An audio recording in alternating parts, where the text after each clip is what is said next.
বন্ধুরা, বাড়িতে তো অনেক স্ন্যাক্স খেয়েছেন। এইভাবে বাড়িতে স্ন্যাক্স বানিয়ে ফেলুন, খেতে টেস্টি ও খুব সুস্বাদু হবে।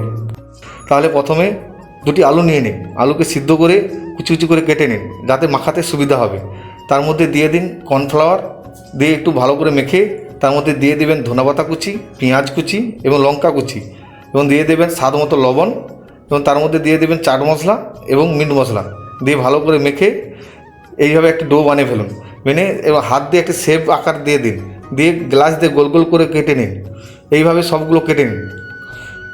কেটে এই গোলগুলোকে একটু কিউট লাগার জন্য প্রথমে একটু পাইপ দিয়ে দুটি চোখ এঁকে ফেলেন। চোখ এঁকে এবং একটা চামচ দিয়ে একটা হাসি মুখ দিয়ে দিন।